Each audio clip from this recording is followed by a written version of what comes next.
Good morning, everybody. Perashat Vayesse. It's one of, I always say this, but it's really true. This is one of my favorite, really favorite parashiyot.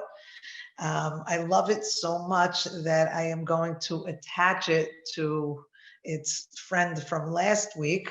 I'll show you what I mean. If you could open your Chumashim to chapter 28. The parasha starts in Pasuk 10, verse 10.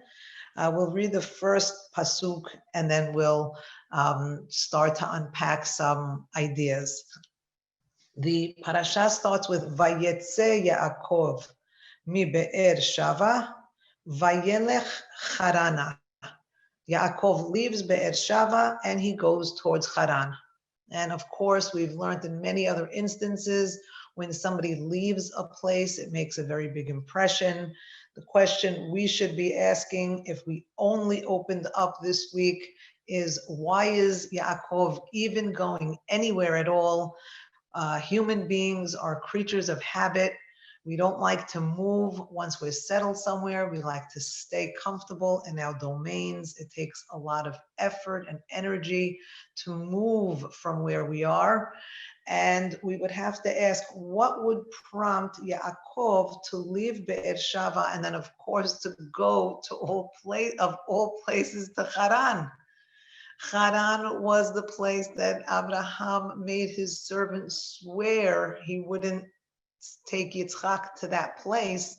And now our Yaakov is heading in that direction. We need to ask a few questions. If we were learning live and I asked the question, most of you would probably say the reason that Yaakov is leaving Be'er Shava, all you have to do is turn a page or two back and we will see that he is a fugitive. He is not taking a pleasure trip. He is actually running away. Today, we're going to dispel some of the long-held beliefs that we've had. I'd like to suggest that Yaakov's journey is not just a running away attempt. There's way more to it than that. I'd like to together go back and say, if we wanted to support that Yaakov is running away because his brother wants to kill him, then we could easily go back to last week in chapter 27.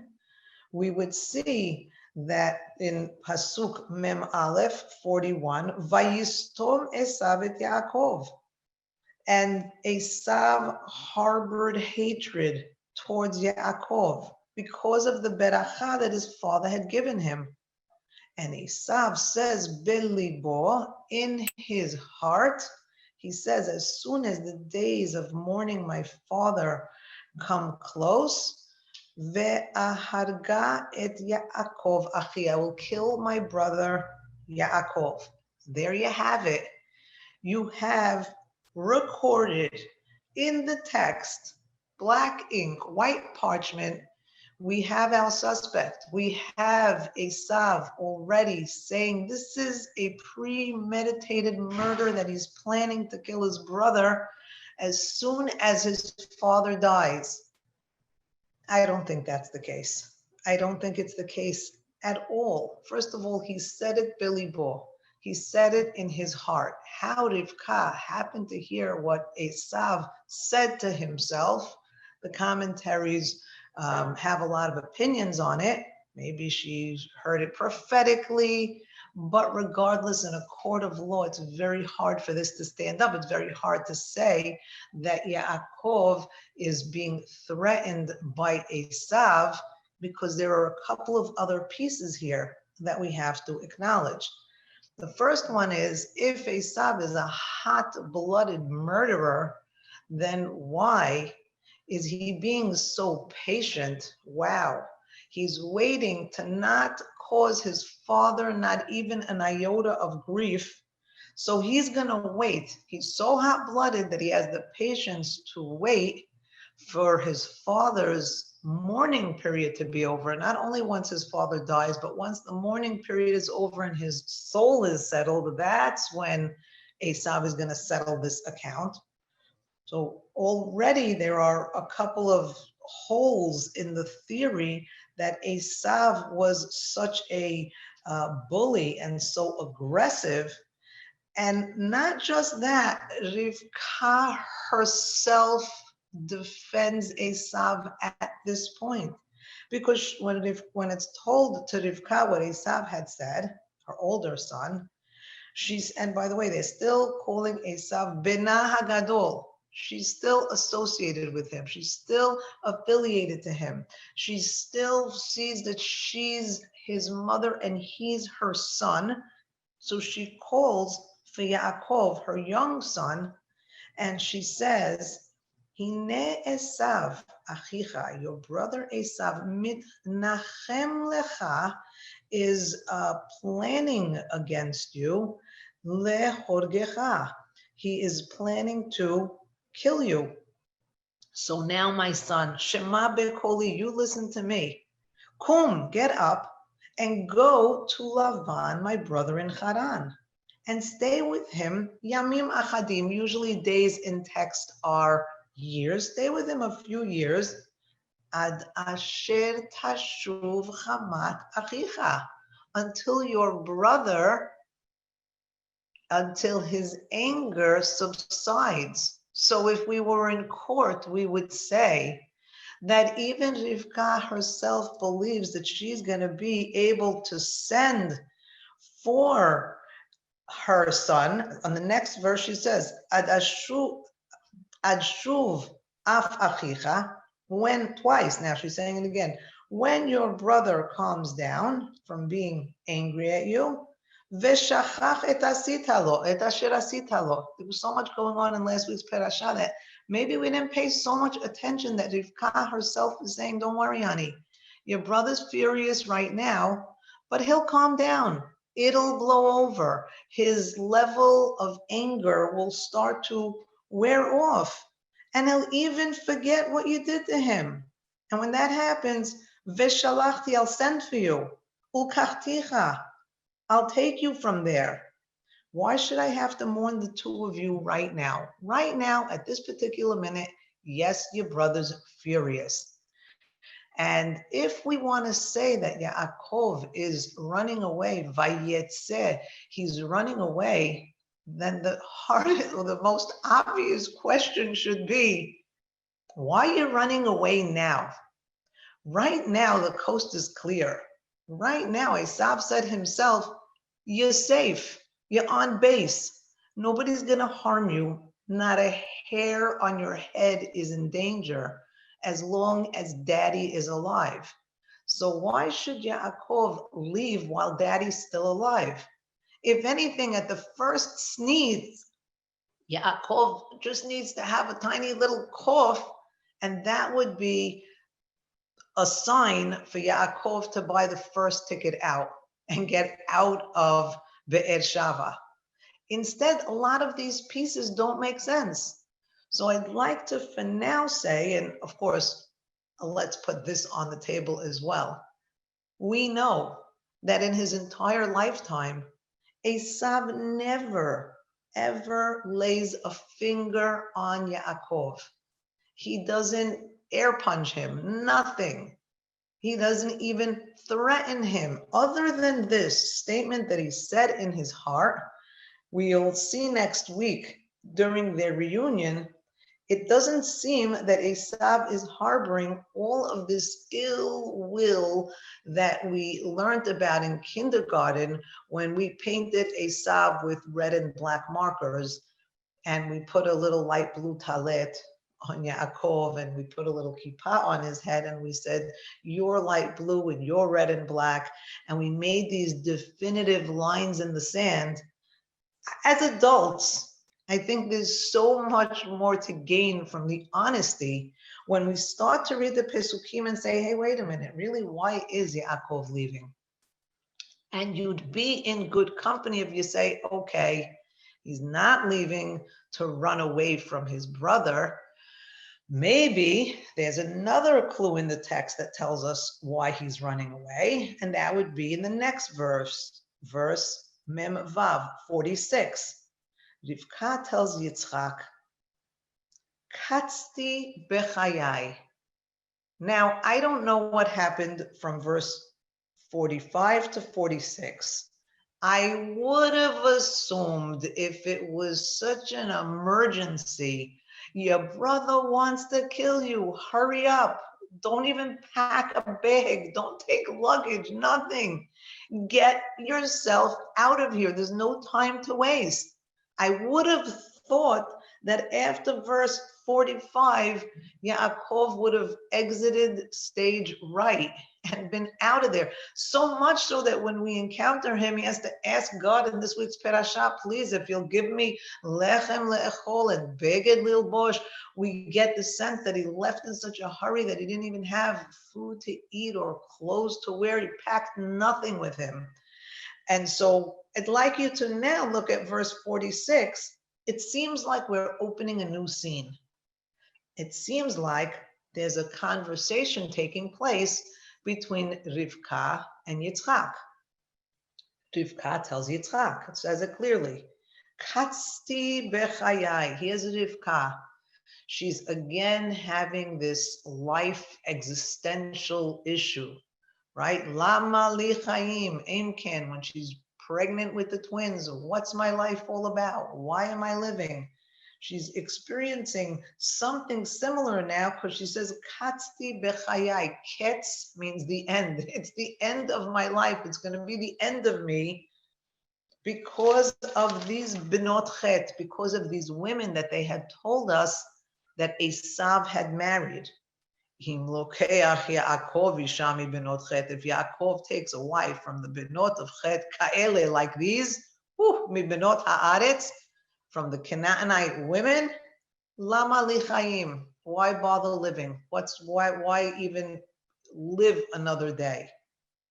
And now we should be surprised. I don't know if you have Chumashim open in front of you. We're starting a new Perek 28. But if you're looking at it in your Chumashim, you'll notice that there is no separation whatsoever between the last chapter 27 and this chapter 28. If you were to see in Shul a scroll being held open, it would look like one contiguous story, and that's because this is part of one story. Let's see what it says in verse 1. Yitzchak calls to Yaakov. I guess he did not leave on the first train out. I guess Yaakov is still hanging around. And so he calls him and he blesses him and he instructs him. He commands him, Vaitzaveh, when he tells him, make sure you don't take a wife from Benot Canaan. Make sure you don't take any Canaanite women. Go to Padan Aram, to the house of Betuel, the father of your mother, and take from there a wife from the daughters of Lavan, your mother's brother. There's a lot of things going on here. Rivka expressed concern about the choice that Yaakov is going to make for a bride, for a wife. We already opened our chapter today saying that he's going to Haran, and we were a little bit concerned because we know that Yitzchak wasn't allowed to go to Haran himself. And now he's sending his own son into the lion's den, and he's sending him to get a wife. And the question we could always ask is, what if the mission, if the reason for sending Yaakov to Haran is for him to be able to marry? We already know that they had a service for that. They had a 1-800, bring in a bride, import a bride. They did it for him. You don't need to send him to Haran. It's dangerous to put him amongst the Canaanites. And what does Abraham do after he tells him to choose a wife from this family that we're familiar with already? We know exactly who Rivka's brother is, who Rivka's father is. Why are you telling me Ele Toldot again? Why are you telling me the names of all the people in Rivka's family? Whatever does that have to do for us at this place and time? I still need to put a few pieces on the table, and then we'll start to bring some ideas together. And it seems like part and parcel. It seems a little bit like a prerequisite before we read verse 3, which is going to be a blessing, another blessing that Yitzchak is going to give to Yaakov. There's this prerequisite about who he has to marry. Then it says, Ve'el, and, in other words, if you do this, then El Shaddai will bless you. He will make you fruitful. He will make you plentiful, and you will be, don't forget these words, you will be a Kehal Amim. You will be like a congregation of nations. You will turn into this assembly of nations.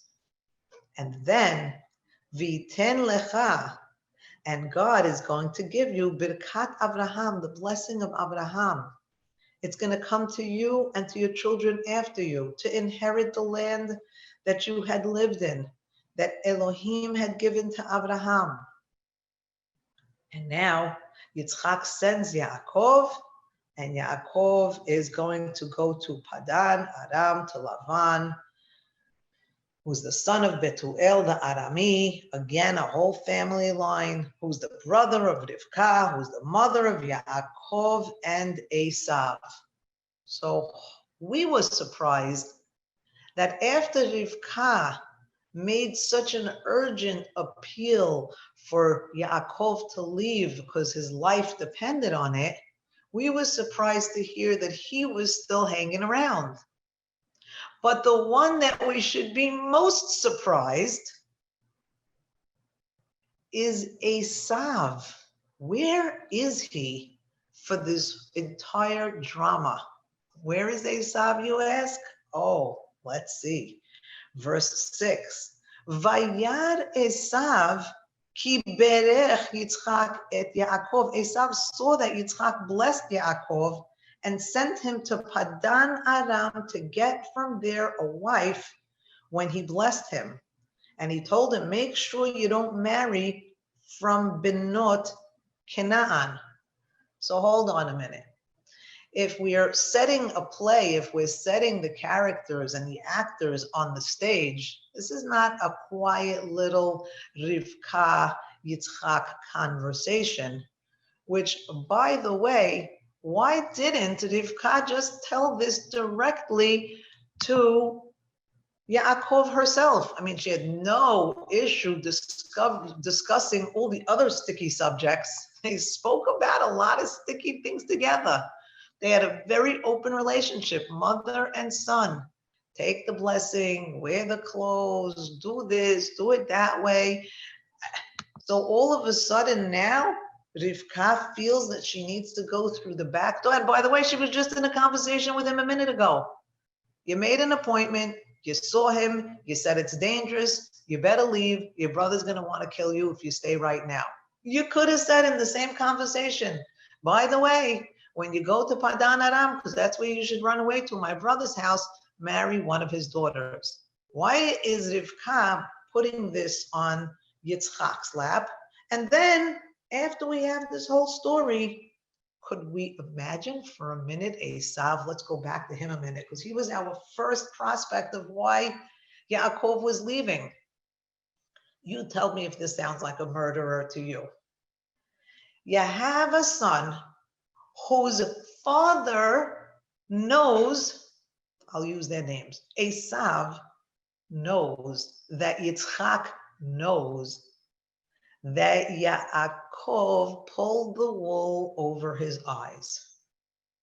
Now he knows that.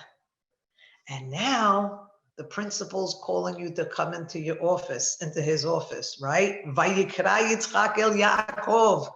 Yitzchak is calling Yaakov in. And we're the reader, again, we should be sitting at the edge of our seats. This is going to get very juicy now.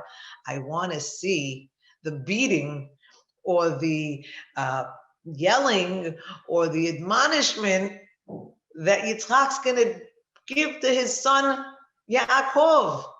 You fooled me. How could you say non-truths like that?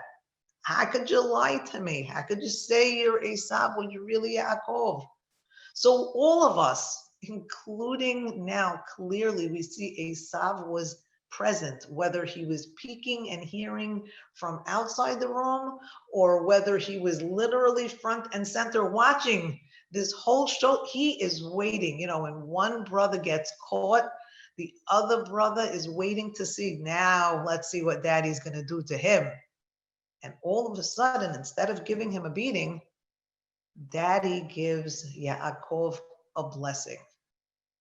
If you're Esav, the one that we painted with black and red marker, if you're Esav and you see that instead of being punished, Yaakov is being rewarded, wouldn't you expect at this point Esav to go bananas?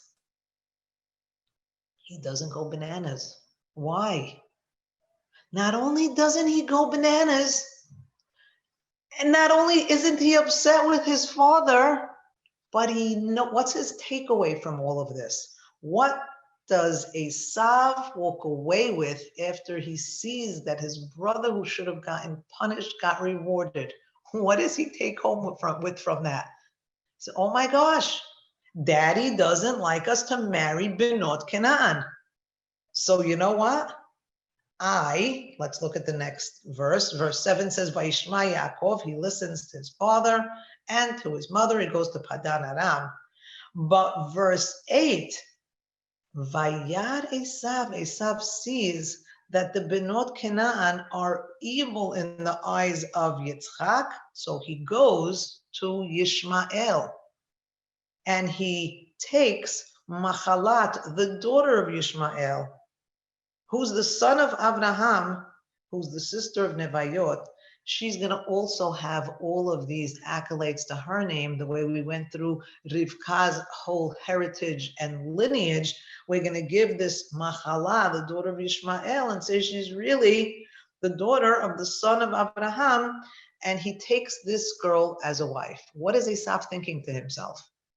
The Esav that you thought wanted to kill Yaakov is actually now, instead of being angry, we don't even see a hint of him being in any way perturbed by the fact that his brother did not get punished.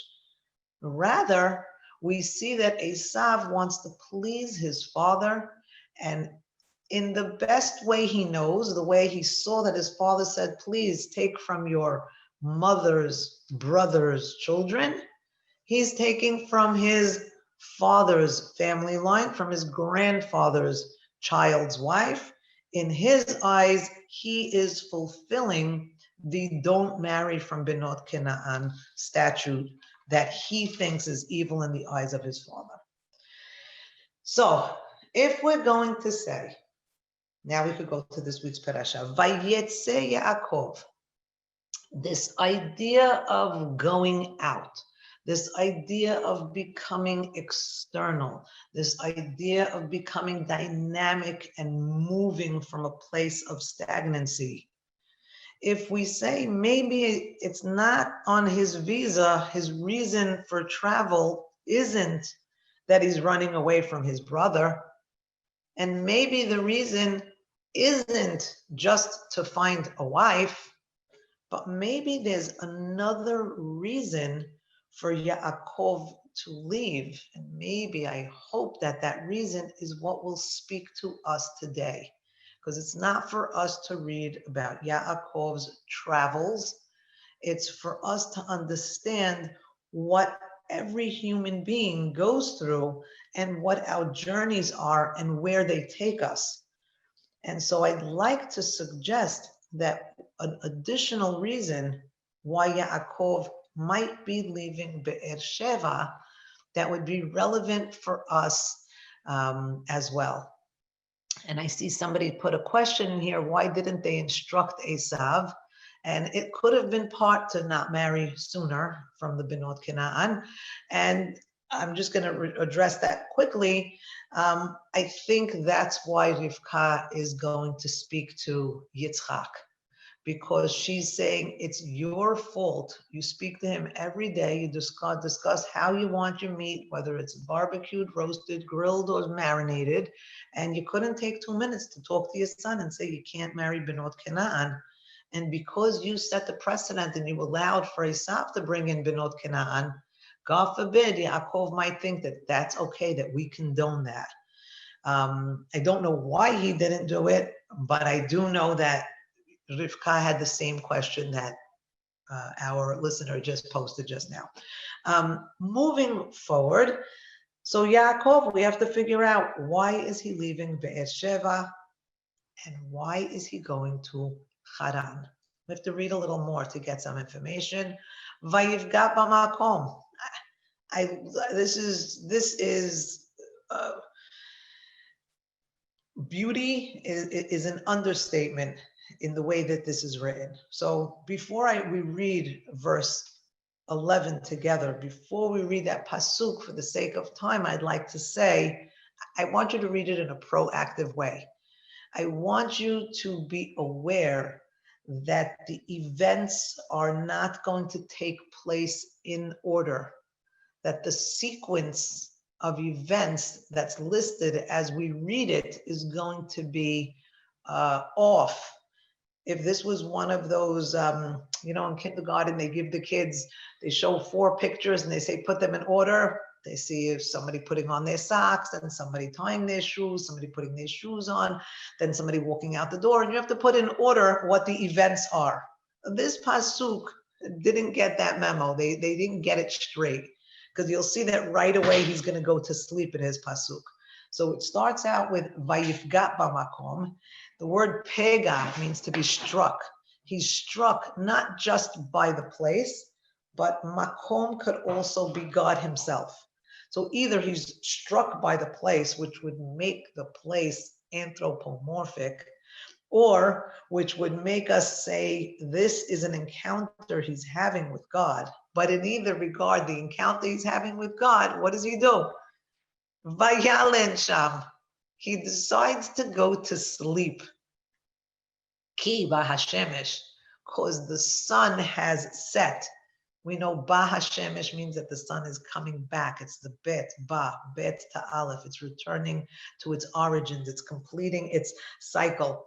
So ki bahashemesh, you would think that first the sun would set and then he would lie down, but I want you to be aware that that's not what's taking place here. He lies down first because the sun had set, and then he takes from the stones of either the place, or maybe they were literally God's stones, because that makom could have been Har Habayit, that place. Excuse me.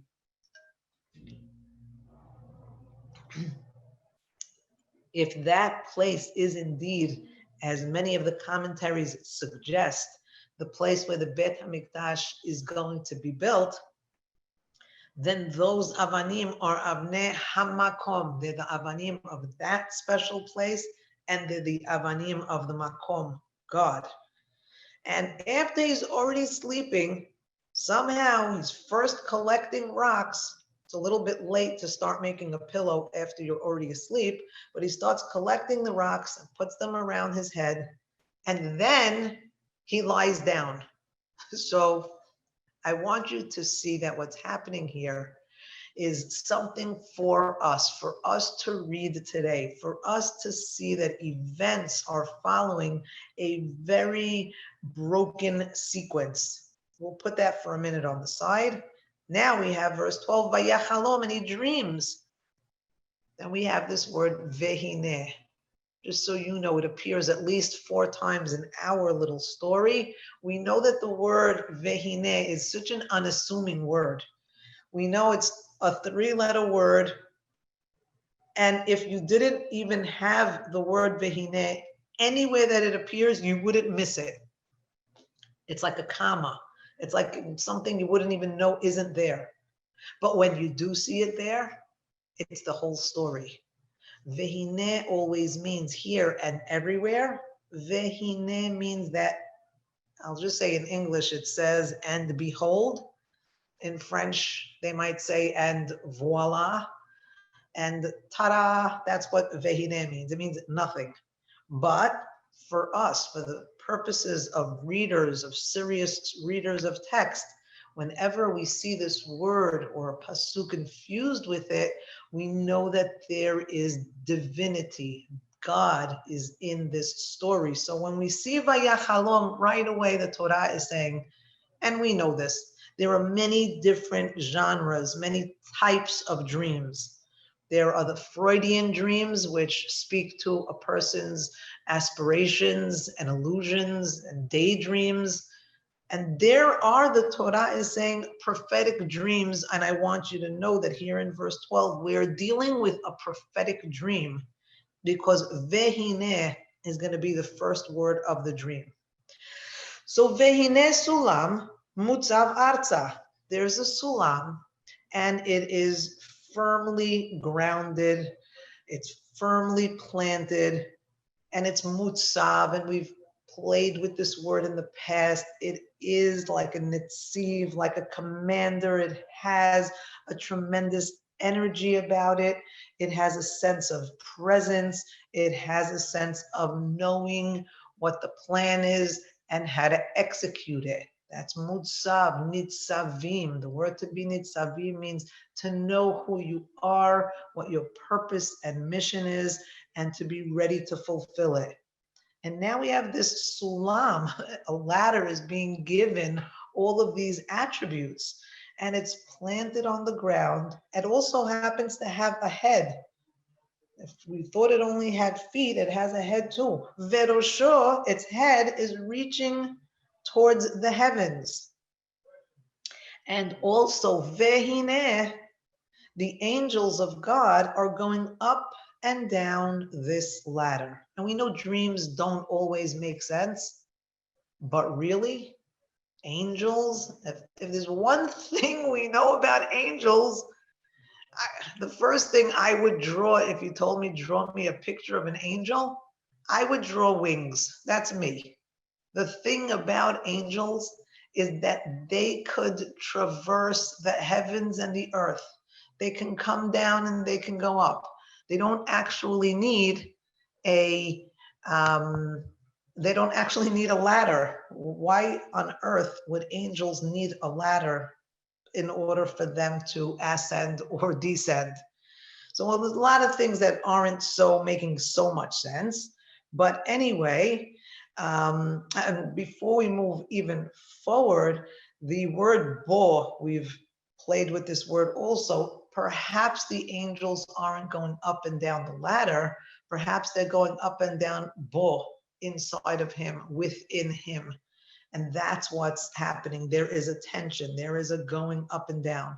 I'd like to also suggest that the fact that the ladder is depicted first as being grounded, first it talks about the aretz, and then it talks about the shamayim.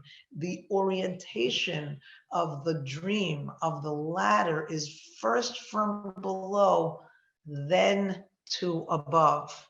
Why is all of this so important to start to notice? Again, we're not just talking about Yaakov. We're talking about all of humanity. And if we stop and ask ourselves, well, what does Yaakov represent? Up until now for us, who does Yaakov, what type of persona does Yaakov represent?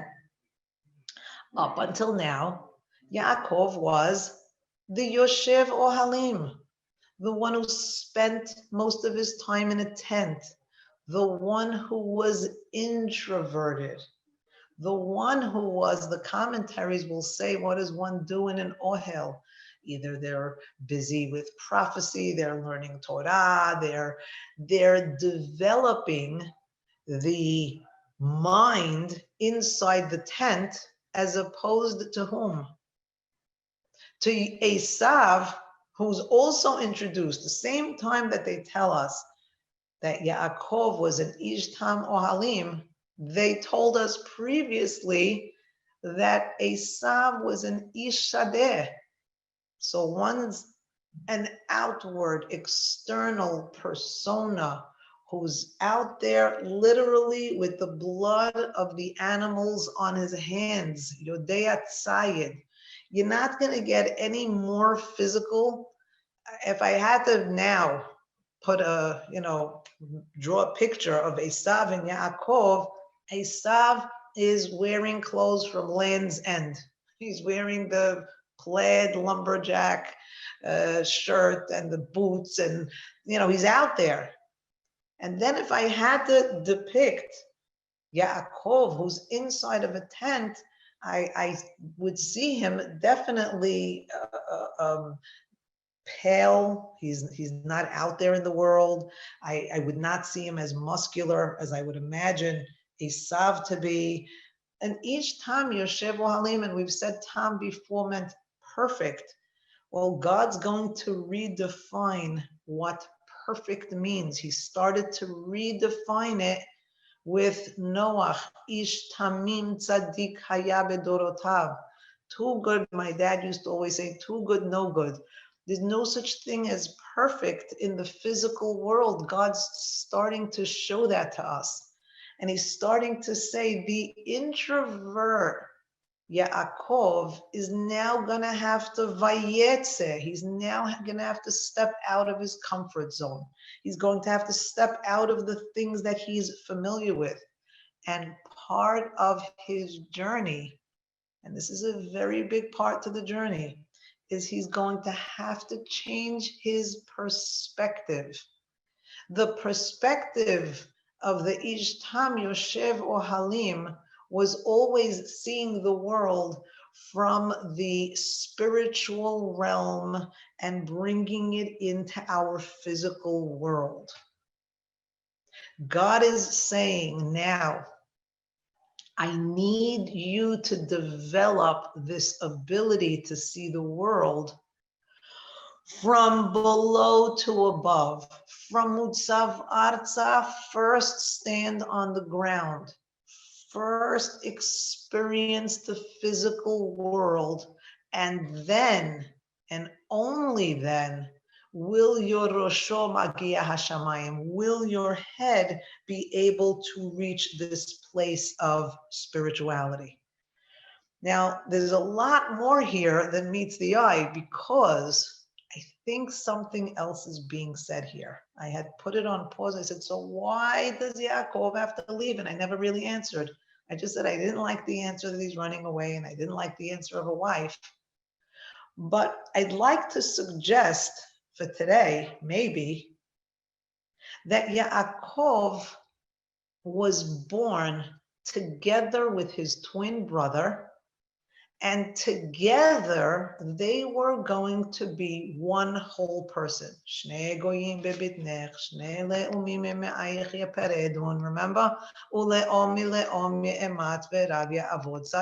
Rivka was told that these two together would help strengthen each other. Together they would make a whole. We even use the term le'om le'om, like me'almim alumim, like when they bundle themselves together, that they would be able to be like Yosef's brothers also could have been had they bundled themselves together. They could be one strong entity. Well, guess what? Vayetse Yaakov mi Be'er Shava. Yaakov has to leave Be'er Shava. You know why? Because Yaakov is now flying solo. Yaakov has now created a dynamic where Esav is no longer part of his life. And if Esav is not going to be completing Yaakov, if Esav is not going to be the other half that's going to complement him, then what has to happen to Yaakov? Yaakov now has to do double time. He has to play both roles. He has to be Yitzchak and Esav. He has to be, Yaakov and Esav all rolled into one. Yaakov has a big job. And his job is, you may have been able to go through life as your Mr. Ishtam Yoshev Halim, but you were only able to do that as long as Esav was the Ish Sadeh. But if you don't have your partner, if you lost your other half, it's like a business. One is the outside guy in the Sadeh, making the sales, meeting with the customers, dealing with the clients. And then the other guy is back in the office, making sure that the stuff that his brothers said he could sell and deliver at a certain time for a certain price, he could actually make happen. You need a partnership. But if one of those partners isn't there and you want to keep the business afloat, then the one that's around has to play both roles. And this is where Yaakov is when we meet him in Perashat Vayesse. When we meet him in Perashat Vayesse, he has to be both of those brothers, and God starts to show him through the dream. He says, okay, Yaakov, this is basic training now. You're going to need to be a Marine. You're going to need to be everything. You're going to need to know everything. So let's start from square one. Square one means your sulam, you, yourself, you, Yaakov, you are a sulam. You're a human representation of a ladder. You are a connector between heaven and earth. You know that. That's why I'm using this analogy for you, Yaakov. But this is not one of those ladders that you hang from the third floor in case, God forbid, there's a fire and you come out and it's a safety way out of your house and then you jump down and you land on the ground. No. You know how that ladder works. You have that internal ability for that ladder. What I need you to be able to cultivate is the ability to be able to go from the bottom up. I need you to become, so to speak, the persona that Esav was. I need you to be more out there, more external, more sadeh-like. And that's going to happen when you see this ladder and you're going to say, hey, guess what? There's another type of ladder. And there is a type of ladder that starts from the bottom and goes to the top, not just comes from the top and goes to the bottom. And this is what God is saying. Guess what? The angels of Elohim are traveling on that road as well. Don't just think that the lofty Bet Midrash Yaakov is the only one that has angels coming up and going down. The Ish Sadeh, the one that starts and builds his existence from the bottom up, he too has my angels. He too has jurisdiction of my presence. And now you can see what he says. Verse 13, Vehine Hashem nitzav alav. Where is God? Is God only on top of the person who is in the spiritual realm, living his life from above to below all the time? Or is God nitzav alav? Is God standing, whether it's above him or above the ladder, is God standing above the ladder that's built from the bottom up? Now, maybe I should take a pause here because I'd like to add a component that I know you all have from, hopefully, from previous classes. This isn't just, of course, this isn't just Yaakov and Esav. And of course, this is speaking to all of us, that we can't just be a tzaddik internally. We have to vayetze and we have to engage with the world. And we've made these points before. I'd like to add to this the entire structure of a person's existence, of their brain even. We have an upper brain, we have a lower brain. And if we say that the lower brain is responsible for all of the instinctual things, the things that you would be born with, whatever a baby could do, those instincts to know that you're hungry, to be able to suck, to cry. All the instinct, basic functions of a human being, those are developed even in utero, even before the baby is born. The upper brain, that's the place of higher intelligence. That's the place where there's, at the highest part of the upper brain, they say that's where is morality. That's where we're able to distinguish right from wrong, tov vara. But just speaking to the latter, God is saying, Yaakov, you've been operating under the auspices of upper brain to lower brain, meaning you've been doing everything that you've been doing has been coming from a place of intellect without having enough experience in the world.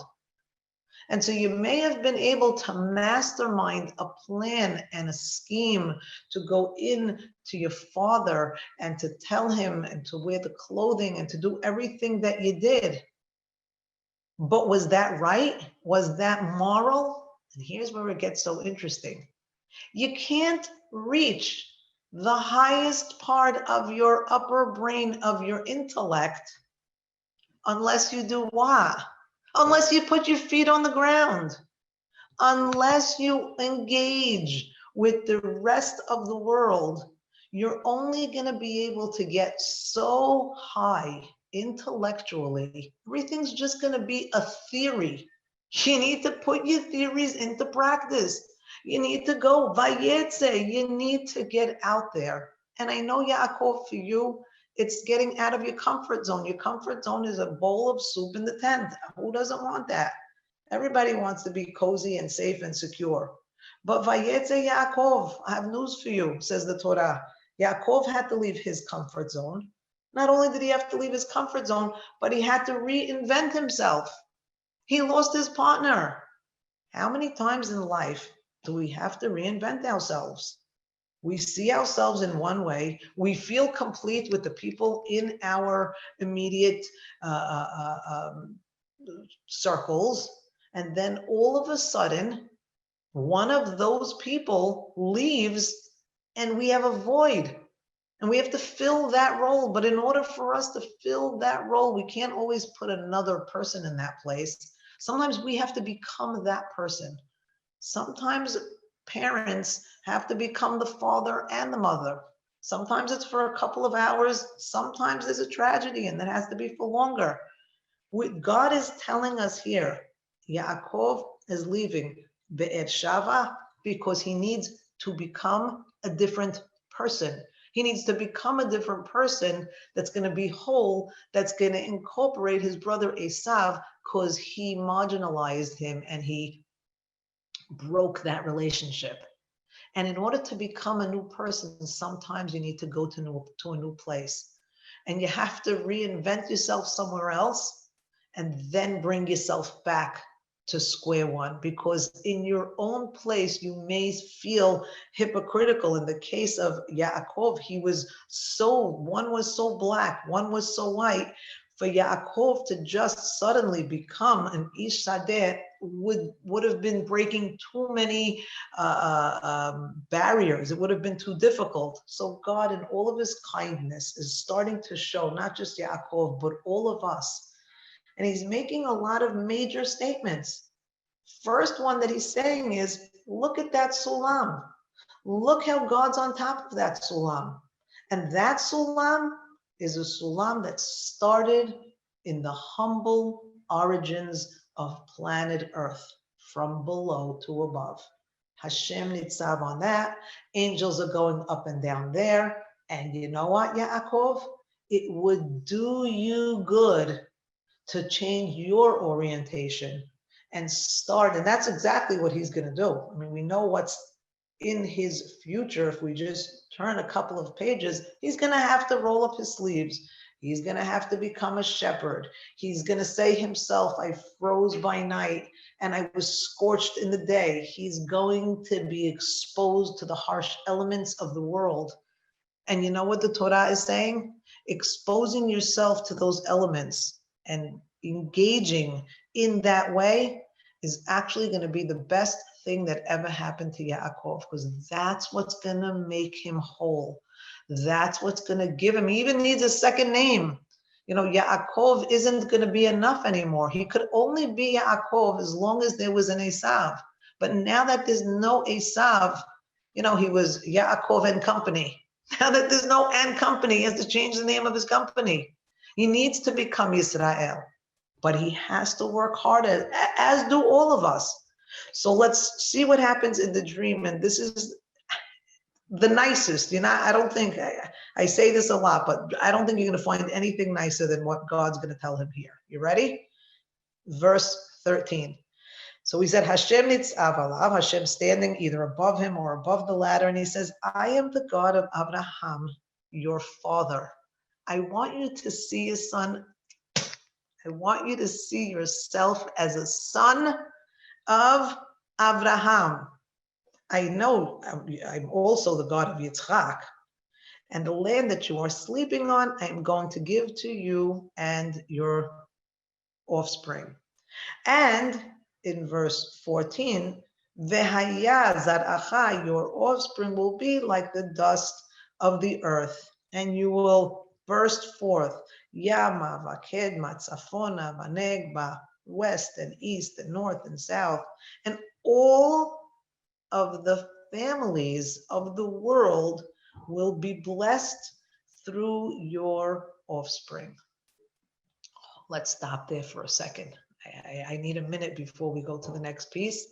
I'm pausing it here because I want to appreciate that what God is telling Yaakov is exactly what Yitzchak had told Yaakov would happen, that he would get the Abrahamic blessing. But there's a very important part to the Abrahamic blessing, and we can't forget it. And it wasn't so much Yitzchak that exuded this as it was Abraham. What's Abraham's name? Abraham, Av, Hamon, Goyim. Abraham is the unifier. Abraham is the one who was both inside the tent and outside the tent. He sat where? Petach ha'ohel. He had one foot in, he had one foot out. He had the slippers of the tent on one foot, and he had the lumberjack boots on his other foot. He was able to straddle both domains, Abraham, and that's what made him a qualifier for Av Hamon Goyim, to be the father of many nations. Well, remember I told you, if you turn back a page, the blessing that Yitzchak gave to Yaakov when he told him, Vehayita likehal amim. You're going to be, in case you're following along, it's on verse 3 in chapter 28. You're going to be a collection, an assembly of nations. Well, how are you going to be an assembly of nations? How are you going to appeal to so many different types of people? If you're only the tent guy, you're going to only appeal to the tent people. If you're only an outdoorsman, you're only going to appeal to the outdoorsmen. If you're only an intellect, you're going to appeal to the intellects. And if you're only an instinctive, you're going to appeal to the instinctives. And now God is saying, I need for you to integrate not just your brain, your upper brain and lower brain. Those angels going down are like messengers that are sending messages up and down, so that what? So that your upper and lower brain are constantly in communication with each other, so that your actions are informed with intellect, and your intellect is informed by your environment, by your experiences. That is going to make a much more cohesive whole of a person. Now, this is not an easy thing to do, and God recognizes it. So much so that Yaakov at this point is overwhelmed. Do you remember what we said he did in verse 11? He's struck by either God or the transformative place. And what does he do right away? He unplugs, he shuts down, he powers down. Vayaled, he falls asleep. It's too much for him. It's information overload. His system is crashing. He literally crashes and goes to the most horizontal, most vulnerable, most inactive position he can, because he can't function. He's coming from where? He's coming from a totally different reality. Now you want me to be another person? It's too much for me. And that's why the sequence is all out of place, because the parts of his brain, his right brain shifted to the left brain, his left brain shifted to the right brain. He's all over the place. And therefore, this is the part that I said, if you want to just make a sticker of it and put it everywhere you can, this would be a good pasuk to hang on to for dear life. Because when we have to undergo change and we have to undergo all of these new identities and reinvent ourselves, and life's going to force it of us, whether it's in the natural course, from becoming a child to becoming a parent, from becoming a single to becoming a married, whether it's a natural progression or one that we may not have been prepared for, God understands that it's going to be difficult. And he says these words. If you have violins, now's the time to use them. Verse 15. Vehine. This is God saying, I am there. You may not see me. You may not hear me. I may be the tiniest voice. I may be the comma in your sentence, in your life sentence, but I am there. Hine. Anochi imach, I am with you. Ushmarticha, I will protect you. Bechol asher telech, anywhere you go. Vehashivoticha, I will bring you back to this place. I will bring you home. I will bring you back to your comfort zone. I will bring you back to your place where you felt whole. I will make you feel that way again. I'm adding some of these words to give you the full picture, but it says these words. I'll read them for you in Hebrew because it's so nice.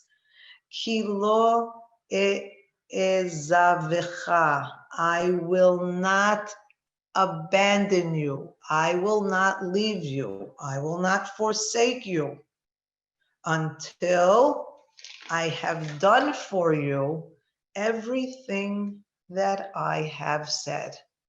God is making us a promise. It's on the bottom of page 144. It's right here for all of us to take. God is saying, I made promises to Abraham and I kept them. And I'm making those same promises to you. And I will keep them. And I will not leave you, not for 1 minute. So if you're undergoing all of these huge changes or movements, God is saying, know one thing for sure. You're never going it alone.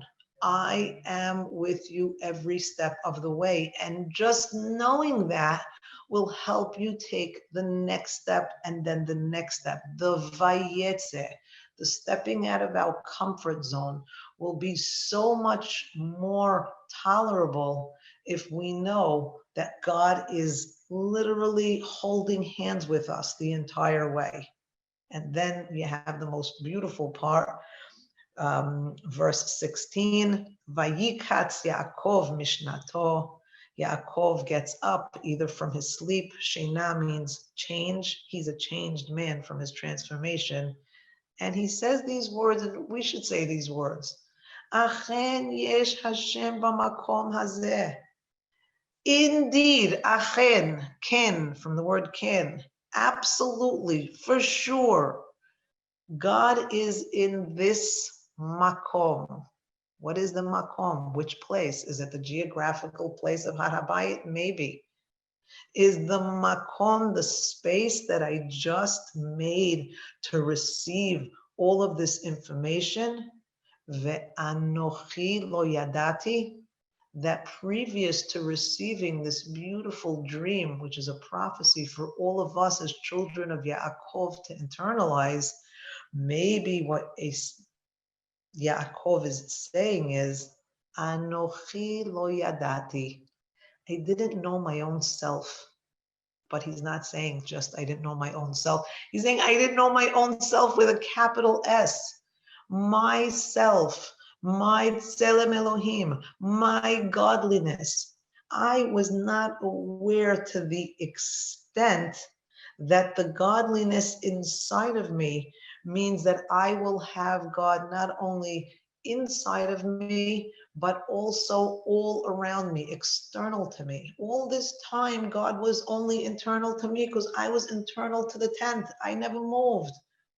But now that I move and now that I'm out here, I'm able to see the sparks of divinity everywhere I go. I need 2 more minutes because I'd like to close it with this idea that I think is beautiful. Yaakov is the person that everywhere he goes, he's very busy with stones. So he wakes up in the morning and he takes the stone in verse 18 that he had put around his head and he turns it into a monument and he pours oil on its head. He's literally re-anointing himself. He's literally being reborn again. All of those genealogies that were spoken about when he's going to go to Rivka's house, the mother of this one and the brother of that one, it was all to start to give us a reverberating sound of Ele Toldot. This is the story of Yaakov. Yaakov is being reborn and is being reborn through Rivka's family. He's being reborn now in Haran, so much so that like the birth or the consecration of something new gets oil poured on him. It's the way we also coronate kings as we pour oil on their heads. Yaakov is on his way to kingship. He's on his way. And the only way to get that crown, even, I love the Midrash where the rabbis say, oh, all the stones fused together and they became one stone. I think his upper and lower and right and left brain all fused together and integrated as well. And when he's able to do that, that's when he's able to literally have the oil of anointment poured over his head. I'll just finish with one last piece because it's too nice. We just had a stone here, and if we turn the page with chapter 29, we see verse 8, where Yaakov comes to the Be'ed, and now we understand what the whole story of the Be'ed is. The Be'ed, we said last week, it's a representation that there's so much that goes on beneath the surface that we can't see, that we're not aware of. There's a life force, there's water coursing under the sand. Who would think that? Who would think that? God is saying, I need for you to be aware what a be'ed is. A be'ed is testimony that even an opposite element, the arid sand, could have underneath it or within it, integrated as part of its existence, is water. Just the way we are created, just like even Yaakov and Esav, they seemed like two completely polar opposite elements. But the idea is if we're able to integrate them, that's where we're going to get the greatest rewards. And I'll end with this. So he goes and he meets with and we don't need to go into a whole detail about the shepherds and why they were so lazy and they didn't feed their water to their sheep yet, and it's getting late already. So in verse 8, they actually answer him and they say, we can't give water our sheep until all of the other flocks and their shepherds get together, because we'll need to have a united effort together to heave the rock off of the Be'ed. And this, everybody loves this scene. That's why I can't, this is, this is, if not romantic, it's everything all in one. Here we go, verse 9. Odenu medaber. The shepherd still explaining why we can't take the big heavy stone off of the well. Odenu medaber imam, and who shows up? Rachel. Ba'a im hatzon, as she's coming with her father's sheep, because she is a shepherdess. And when Yaakov sees Rachel, the daughter of Lavan, the sister of the brother of his mother, and she sees the son of Lavan, who's the brother of his mother, Yaakov comes, and here's where we see the sparks. Here's where we see the magic. If we thought that a ladder standing and suspended just like this, not leaning on anywhere, was something exciting and magical, it was just an introduction to Yaakov and to us that the world has within it these forces that we can't see and we often can't understand, but it doesn't mean that they're not there. We can't understand how there's water under the sand, but it's there. It doesn't mean that it's not there because we can't understand it. And God is saying, I am with you. I am holding your hand. And so when he sees Rachel, now so many things are happening at once. I'll try and be quick. Let's first talk to the strength component of it. He suddenly musters up the strength to single-handedly, never lifted a weight in his life. He was in the oil all day long, I told you. Where did he get the strength? It wasn't a physical strength. Or maybe it was. Or maybe the Maccabim could defeat an entire army. Or maybe the Jewish people could leave Egypt, and maybe Sarah could have a child at 90, because maybe the physical strength required when God is in your corner is not the same as the physical strength that is required when God is not in your corner. So if you have God helping you lift the rock, how much energy do you need? How much output of energy needs to come from you? Relatively little, because God is literally there helping him lift the rock. These sparks, if we could live our lives, you ever see Cinderella with the bippity boppity boo? There's sparks everywhere of magical things happening, and everything is just dynamic and alive. God wants us to see his world that way. He wants us to see that Yaakov, scrawny, zero muscles, could lift a rock. But that's not just the only thing he wants us to see. You know what he's doing when he lifts the rock?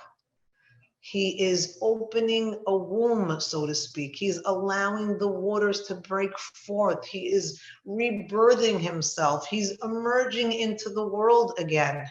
That's what Yaakov is doing with this rock. But that's not the only thing that's happening.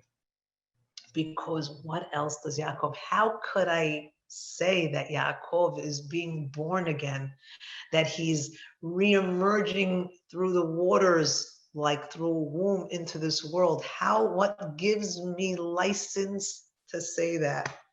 Here you go. In the same breath that it says that he took the stone off from the Be'er and he feeds the sheep of Lavan, his mother's brother. The next verse right there. Vayishak Yaakov lerachel. Come on, it's okay if you want to blush. Yaakov kisses Rachel. Come on. This is supposed to be a G-rated sefer. There was a time where the kissing was something you covered your eyes and you didn't let the children see. And all of a sudden, Vayishak Yaakov lerachel, he never said a word to her, and he's kissing her. How could that be? Well, if Yaakov is emerging into a new persona, what persona is going to be the one that's going to override? He has his left brain and his right brain. He has his instinctual self and his intellectual self. His intellectual self is pretty developed already, but his instinctual self here in this pasuk, to just have an expression, to kiss a girl that you just met, that comes from instinct. That's something that comes from the bottom up. That's something that you're moved by instinctually, so much so, and I'll end with this. Vayisa et kolo vayevk. And he raises his voice and he cries. Why are you crying?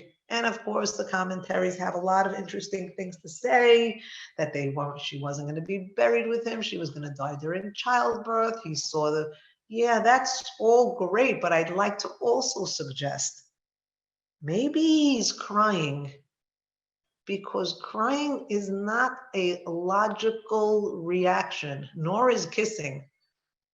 Maybe he's kissing and he's crying because he has an overabundance. He just plugged in his instinctual side of his brain, and that is overtaking him right now. And that's what's governing his emotions. That's what's at his forefront. He's realizing that he needs to get out there, have the experiences, and this is what God wants from him, and he wants it from us. And have our experiences inform us, and have our intellect inform our experiences. And when we could integrate those two modalities, we will be integrating the Yaakov and Esav, or later the Yosef and his brothers, whether it's Ephraim and Menashe or Yisachar and Zevulun. Choose your favorite set of brothers. Before we can be a set, we have to be whole within ourselves. And God is teaching us here that we do have halves to ourselves that need to be integrated. It's not easy. Nobody is 50-50 balanced. Nobody is like that sulam in the story. The sulam is a depiction of the ideal. And God is saying that ideal can be achieved, and I am present and accounted for on top of that ladder, and I won't leave you, and I will be with you. So you should constantly strive for that ideal. But very often we're 60-40, 70-30, whichever way it is that we're balanced one way or the other. We're never perfectly in the middle, and that's okay, and that's normal. But we should always be aware that we do have the capacity, that every one of us has an internal ladder and an internal capacity and a head that's been anointed by God himself.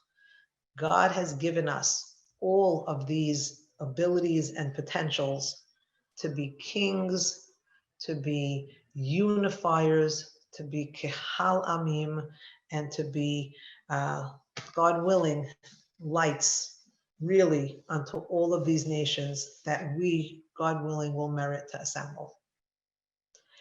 And with that, I end the class. I thank you for joining. I will unmute you and feel free. So, I'm sorry, did somebody say something? no, I just had Hello? a Amazing class. Oh, let me wait. I'm gonna go to gallery view. Okay. Thank you so much. Thank That you, was wonderful. Vivien. Wonderful. Thank you. Vivien, I have a question. Yes, Thank Michelle, I you. see you over there. How are you? On Thank you, page Miss 140 in the Chumash, Oh, we're in the same Vivien, Yes. and the very when last line. Asaph says, what's When the it good of says- the birthright? Michelle, 1 minute. Michelle is asking a question. Hold on 1 second. Let me hear And the Michelle. very last line in the Hebrew text, where Yes. it says katzti, the kuf is small. Why? Rashi has nothing to say about it. I don't know. I'm sure if we gave it some thought, we could maybe come up with something that would interest us. Maybe she's saying Katzti b'chayai. Maybe my background. I don't know. Check it out, Vivien. Have I faith will. in you. Vivien, You We'll be too. back next Vivien, week. Vivien, Super duper. Vivien, Vivian, when Yes. when Esav says what's the good of the birthright, I'm gonna die, that could also mean that his mission, his essence is gonna die, and it's not at the point where Yaakov leaves Beersheba, but from that point where Esav says, I'm going to die, what's the good of the birthright? That is the whole segue into Yaakov taking on a dual mission, and that henceforth going in to take the bracha. Beautiful. Gail, I happen to love that. It's beautiful. You're always defending Yaakov. I go for the underdog. I've been defending Esav a lot lately. But you're right. He does make a very strong point when he says Malia Bechorah. Here I'm going to go. He's giving up everything, his mission, who he is, his essence, and Yaakov has to take on a dual mission of being Yaakov and Esav. That's when he first left the tent. In your theory, which works nicely, that's what made him leave the tent and put on different clothes, because he already started the metamorphosis to try and be more Esav-like, since Esav wasn't being Esav-like. I love it. I think it's fantastic. Thank you. Thank you, Vivian. God bless you, Yasha Koach, above and beyond. All your prayers, and the family should reach Akisei Kabod. Amen, amen. Hi, Dorothy. I see you. That was great, Vivian. Thank you. Wow. Nice to see you. Vivian.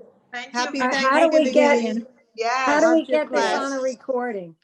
I know that the SCA posted, but I think they don't post it until Friday. So I'm going to put my cell number here, 718-938-8860. How do I post something? I have to post something. Let me see. 93888 what? 718-938-8860. I just posted it if you're able to see the Oh, yeah, I see it. text. And you can just text me your name. I'll store you in my phone, and I'm happy to send it whenever. Okay. Thank you so much, Vivian. Oh, wow, these are very nice comments. I know she's still here. Alan? That's great. Okay, everybody, have a great week. You too. Thanksgiving. Happy Thanksgiving. Great class, Vivian. Thankful amongst Love you. everything else that we have each other. Thank you so much. Amen.